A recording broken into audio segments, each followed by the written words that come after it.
Bonjour tout le monde, c'est Rosa et j'espère que vous allez bien. Donc aujourd'hui on se retrouve pour une toute nouvelle vidéo pour vous parler de mon organisation scolaire pour la terminale. Alors pour ceux qui ne savent pas, je passe en terminale S en SP SVT. J'ai fait des vidéos sur mon organisation de première, sur mon expérience en première et là du coup je vais quand même parler de la terminale. Alors du coup cette vidéo sera séparée en plusieurs parties. Donc une première partie en fait sur mon organisation de terminale pendant les vacances. Une seconde partie je vous parlerai des cours. Et une troisième partie de mon organisation quand je suis chez moi. Et après pour une autre vidéo ça sera pour le bac. Alors du coup concernant pour l'organisation de quand je suis en vacances. Pour les vacances, vu qu'actuellement je suis en vacances, je fais quand même des fiches, déjà sur des notions de première à revoir pour la terminale. C'est vraiment en fait des notions que je vais réviser, je vais refaire des exercices dessus avant ma rentrée en terminale. Donc j'ai tout ça dans mon classeur rose, dans laquelle j'ai d'abord une première feuille avec le programme des vacances, parce que je trouve avec un programme des vacances pour voir est-ce qu'on est productif ou pas peut très bien être intéressant, surtout pour voir notre évolution. Je vous en ai déjà parlé dans une vidéo de vlog pour un peu vous récapituler tout ça assez vite fait et vous dire pourquoi je fais tout ça. Donc déjà lire une vingtaine de pages parce que c'est bien aussi de se remettre à la lecture, surtout quand on est en vacances. Au moins travailler pendant une quinzaine de minutes d'anglais et d'italien. Je ne sais pas encore si je vais faire une vingtaine de minutes parce qu'au final j'en fais le plus souvent une vingtaine. Parce que tout simplement en terminale quand on passe les épreuves, où je pense qu'on veut tous avoir la meilleure note qu'on peut faire, de faire notre maximum. Donc je pense que refaire les langues et reprendre les bases en langue peut être la meilleure solution pendant les vacances. Au lieu de jouer aux jeux vidéo, regarder des séries, ça va, regarder des séries, regardez-les dans la langue dans laquelle vous passez dans le bac. Donc moi c'est italien et anglais. Revoir au moins un chapitre du programme de première S, que ce soit SVT, maths ou physique chimie. Je n'ai pas encore écrit tout ce qui est matière littéraire parce que je vais quand même voir avec les livres et tout ça qu'est-ce qu'on voit en terminale, en refaisant des exercices, en lisant le cours, en faisant des quiz pour éviter en fait de se mettre en retard et éviter en fait d'accumuler ces lacunes durant la terminale. Voir un chapitre de terminale S déjà pour s'avancer un peu et pour voir en fait à peu près ce qu'on travaille, ce qu'on fait. Donc moi pendant les vacances je fais en fait mes fiches sur des notions de terminale S, que après par la suite je referai d'autres fiches mais cette fois-ci avec le cours du professeur, comme ça ça compléterait ce que j'ai fait pendant les vacances. Alors après j'ai ici en fait une autre feuille avec c'est le programme des vacances dans laquelle je coche chaque jour, plutôt je souligne et tout ça est-ce que j'ai fait ou pas. Donc du coup je suis plutôt fière de moi, c'est surtout pour voir du coup mon avancée et vraiment est-ce que j'ai été productif ou pas, ce que j'ai fait. Après vous avez ici le programme en fait en première de maths, de physique et des ET, donc dans laquelle il y a plusieurs colonnes, une pour les fiches, pour les exos, pour les quiz et pour les cours lus, est-ce que j'ai regardé des vidéos ou pas. Après vous avez ici en fait à peu près toutes les choses que je fais pour revoir pour progresser dans cette langue. Donc apprendre de 5 nouveaux mots, ça peut toujours être utile. Lire surtout en fait pour s'améliorer et se familiariser avec la langue. Regarder des vidéos ou séries pour s'améliorer en compréhension orale. Lire des musiques, écouter des musiques, compréhension orale, les bases et tout ça. C'est tout super important quand on va apprendre une langue. Après vous avez tout simplement tous mes fiches en fait que j'ai fait durant les vacances sur la première et en évitant bien sûr de faire des fiches dans tous les chapitres parce qu'il y a des chapitres dans lesquels on va pas revoir en terminale.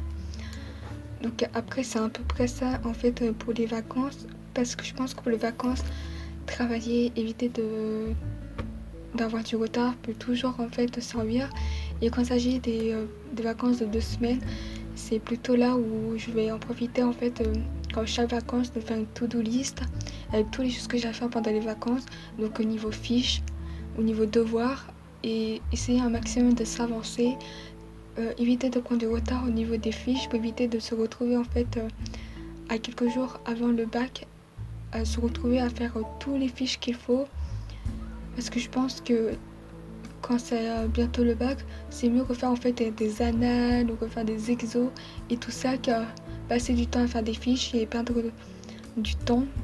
Du coup, au cas où si pendant l'année j'ai pas eu le temps de ficher un chapitre, j'en profiterai soit pendant le week-end, soit pendant les vacances pour rattraper du coup le retard, pour regarder des vidéos pour mieux comprendre et tout ça. Et surtout que pendant les vacances, il faudrait aussi se reposer. C'est quand même pour ça que je pense que pour éviter qu'en fait qu'on se retrouve à la rentrée hyper fatigué parce qu'on a fait que travailler pendant les vacances, même si c'est bien aussi de travailler, mais il faut aussi savoir du coup se reposer, s'arrêter. Du coup pour tout ce qui est vacances d'été, puisque là c'est les vacances d'été, alors moi j'utilise quand même différents supports pour pouvoir travailler. Donc déjà, comme je vous ai dit, je revois tout ce qui est chapitre en première, au moins les essentiels.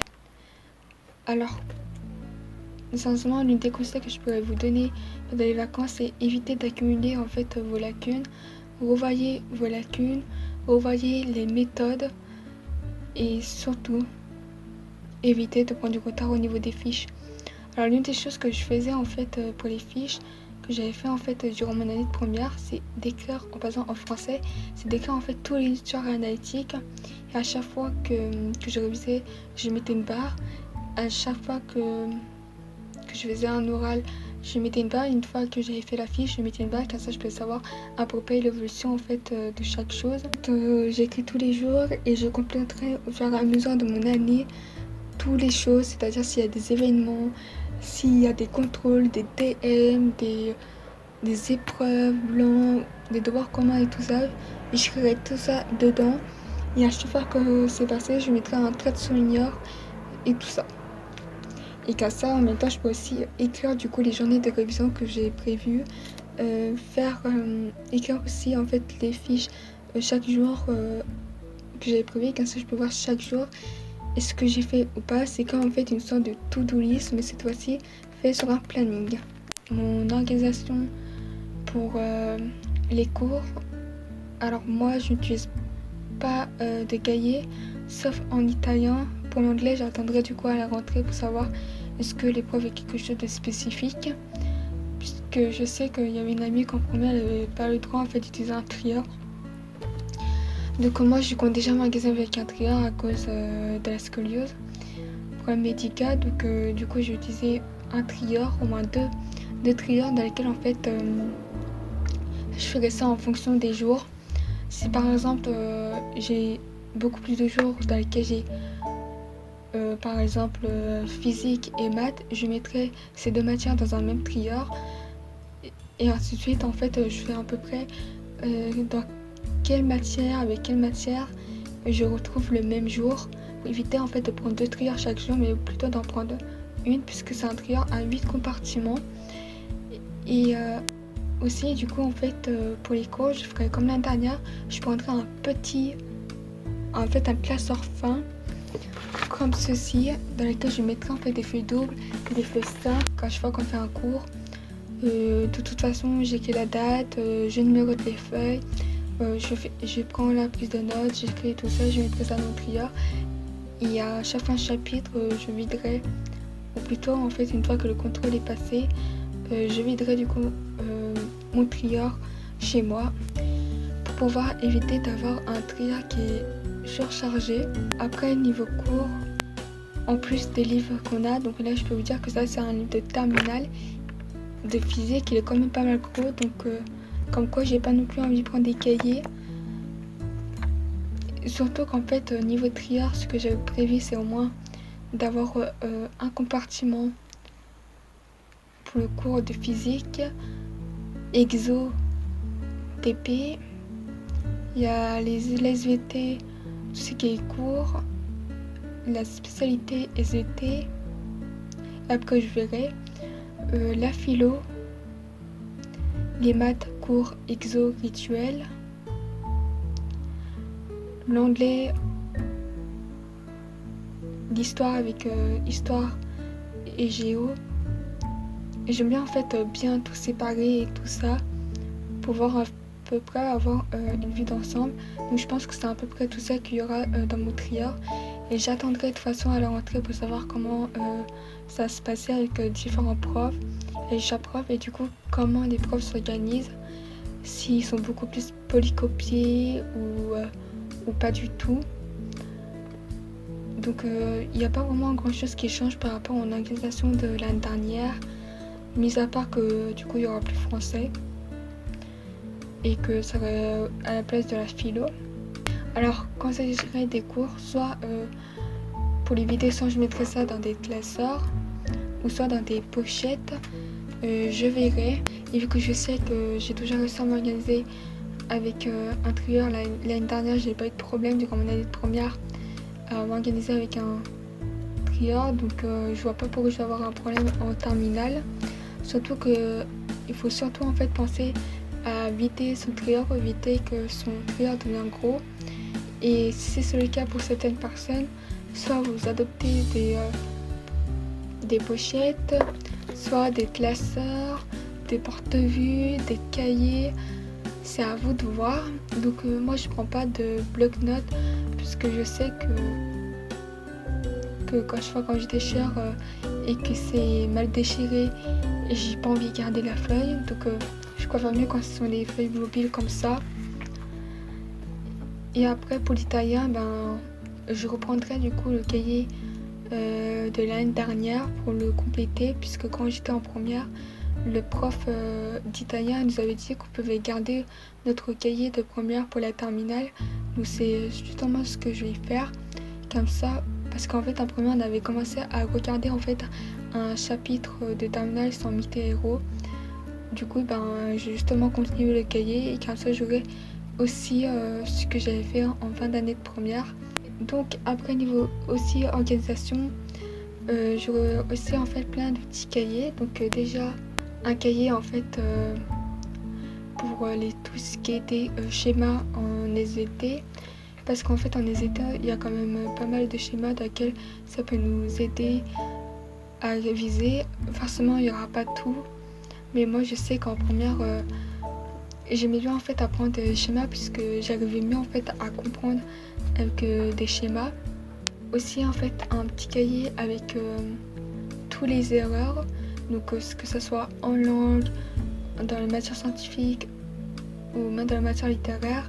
Je pense qu'avoir un petit cahier pour avoir des erreurs dans lesquelles je regarderai assez souvent pour savoir quelle erreur j'ai fait, pour éviter de commettre les mêmes erreurs. C'est justement ce que j'ai fait en fait pour le bac de français, dans lequel en fait j'avais pris une fiche Bristol, c'était pas un cahier, et dans lequel j'ai repris toutes mes préparations et j'ai relevé toutes les erreurs que j'ai fait. Donc c'est beaucoup plus des fautes d'orthographe pour éviter de refaire les mêmes fautes le jour du bac. Et ça m'a quand même bien aidé. Et je pense que c'est l'une des choses que la plupart des personnes font. Parce qu'un cahier d'erreurs, en fait on fait le plus souvent les mêmes erreurs. Parce que soi-disant, en fait, on ne voit pas en fait quelle erreur on a fait dans les contrôles qu'on a pu faire. Et je pense que c'est assez dommage de ne pas voir en fait et revoir les erreurs et perdre des points bêtement à cause de ces erreurs-là. C'est quelque chose que je n'ai pas fait en première pour toutes les matières et j'ai vraiment été déçue, surtout en italien, quand on refaisait les mêmes erreurs et que j'avais remarqué que pendant les vacances, quand je revoyais tous ces contrôles, c'était le plus souvent les mêmes fautes que je faisais et dans lequel j'avais pas du tout pensé à faire un cahier d'erreurs. Mais là, je pense que pour la terminale, je ferai un cahier d'erreurs pour essayer en fait de gagner un maximum de points le jour du bac. Après, concernant mon organisation de quand je serai chez moi, c'est-à-dire au niveau des révisions, alors déjà je ferai mes fiches en fait au fur et à mesure de mon année de terminale sur des feuilles en fait de classeurs comme ceci. Donc du coup j'aurai d'abord les fiches que j'ai fait pendant les vacances sur les notions terminales et une fiche sur le cours de mon professeur, dans lequel je rangerai tout ça dans un classeur, donc dans ce classeur bleu. Comme ça, au moins, j'aurai tous les fiches dans un même endroit. Et ça serait pareil du coup pour les langues vivantes. Pour les langues vivantes, je ferai aussi des fiches concernant les bases, que je ferai ça pendant les vacances, que j'ai déjà commencé. Pour tout ce qui est conjugaison, grammaire, pour des 10 mots de vocabulaire. Et après, quand je serai chez moi, et bien sûr, je continuerai du coup à travailler l'anglais et l'italien. Donc bien sûr, alors quand je serai chez moi, ce serait très simple. Dès que je rentre chez moi, je ferai déjà les devoirs écrits. Après, je ferai les devoirs quand il s'agit d'apprendre ou quand il s'agit de réviser. Puisque moi, j'ai toujours besoin de commencer par devoir écrire parce que j'ai besoin en fait de me mettre déjà dans les conditions de travail. Donc moi, pour me mettre dans les conditions de travail, c'est en passant par tout ce qui est devoir à l'écrit. Et d'abord, je ferai les devoirs en fait pour le lendemain. Et si je vois que j'ai un peu de temps, je ferai les devoirs en essayant de m'avancer un maximum. Et après, je réviserai chaque jour les contrôles, les révisions, en faisant des révisions et tout ça. Et pour les contrôles, je referai du coup des exos pour les matières scientifiques comme la physique et, euh, et les maths. Et aussi parfois pour l'anglais, pour l'italien, surtout pour l'italien quand il s'agit de conjugaison, qu'on fait des petits exos. Et je ferai ça du coup une fois que j'ai terminé bien sûr les devoirs à faire.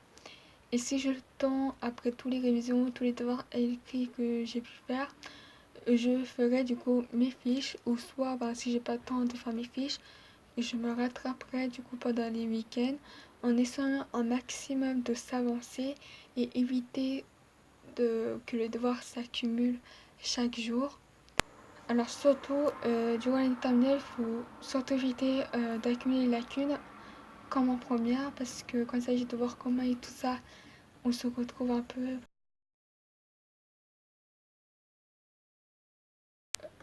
En fait, qu'on se retrouve totalement perdu. Alors, surtout, si vous ne comprenez pas, ne surtout jamais abandonner, surtout ne pas perdre la motivation. Alors, pour ce qui est par la motivation, je pense qu'il y a plusieurs moyens. Déjà, se fixer un objectif pour essayer de l'atteindre. Donc, moi, bien sûr, je vise le bac sans ou avec mention, peu importe, tant que je l'ai. Alors, maintenant, pour ce qui est organisation que j'ai chez moi, je ferai déjà un maximum d'exos. Déjà, en priorité, de faire les exos qu'on a fait en classe, qu'on a corrigé en classe. Puis après, de refaire des exos que je peux trouver en plus dans les manuels, ou soit trouver des exos sur internet. Et pourquoi pas aussi de faire des petits exos type bac. Surtout quand il s'agit de tout ce qui est analyse de documents, commentaires et tout ça, c'est toujours, ça peut toujours en fait être intéressant. Et surtout pour voir ce qu'on a bien assimilé, la méthode, ce qu'on a bien compris. Et moi je préfère pas en fait me baser en fait sur les acquis, c'est-à-dire que si par exemple j'ai des acquis, je vais pas réussir cette matière ou je vais plutôt la négliger. Je préfère mieux en fait penser qu'en fait que c'est non acquis pour tout, comme ça je réviserai tout à la même fréquence en mettant en fait beaucoup plus de temps pour les matières dans lesquelles j'ai beaucoup plus de mal, même si, même si j'ai quelques facilités dans cette matière. Mais moi je déteste baser sur mes acquis parce que je sais que parfois on peut avoir de très mauvaises surprises. Alors du coup ça va être à la fin de cette vidéo. J'espère qu'elle vous aura plu. Si c'est le cas, n'hésitez pas à liker la vidéo, à vous abonner et à me suivre sur les réseaux sociaux. Du coup, je dis au revoir et à bientôt pour une nouvelle vidéo. Bye bye.